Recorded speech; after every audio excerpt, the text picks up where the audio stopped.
утро на телеканале «Россия» продолжают «Вести Чувашия». На календаре четверг, 21 октября. В студии Татьяна Самсонова. Сегодня Всемирный день профилактики йододефицита. Это очень важный микроэлемент для нашего организма, который активно участвует в производстве гормона щитовидной железы – тироксина.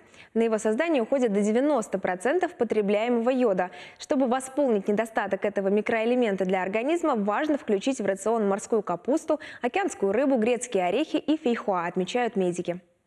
К другим темам. Общероссийский народный фронт решил бороться с ямами на дорогах необычным способом. Активисты этого движения призывают выкладывать в соцсети фотографии с хэштегами «Залатали как могли» и «Я мы на дороге».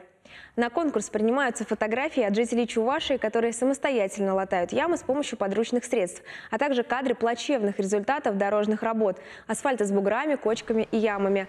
По итогам конкурса авторы самых необычных фото получат памятные сувениры. Активисты ОНФ обязательно обратят внимание на все фотографии с хэштегами и передадут информацию в органы исполнительной власти. Республиканские власти приняли решение реорганизовать Чувашкино. Киностудию с почти вековой историей передадут в ведение Министерства цифрового развития республики. По мнению Олега Николаева, это должно повысить эффективность работы компании. Бренд Чувашкино будет сохранен. Все работы собираются проводить комплексно. От подготовки сценариев и съемок фильмов до монтажа и показа работ на чувашском телевидении. Широкий прокат картин, в свою очередь, обеспечит сеть кинозалов и киноцентров Министерства культуры Чувашии. В ведение Минцифры также попадет и архив электронной документации. Инфраструктура под брендом Чувашкино, которая будет доступна для всех желающих реализовывать свои идеи и проекты в области кинематографии по Чувашии и чувашского кино, в том числе или прежде всего на чувашском языке. То есть задача, мы именно за счет поддержки государства создаем доступную для всех инфраструктуру, качественную инфраструктуру, мобильную и возможную для трансформации для разных целей.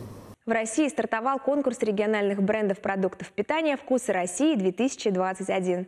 Наша республика представила на конкурсе 6 местных брендов. Это чувашский хмель, хлеб сурский, чувашский шартан, атлашевский холодец, чувашский мед и козье молоко из Чувашии. Проголосовать за любимые продукты и поддержать местного производителя может любой желающий до 7 ноября.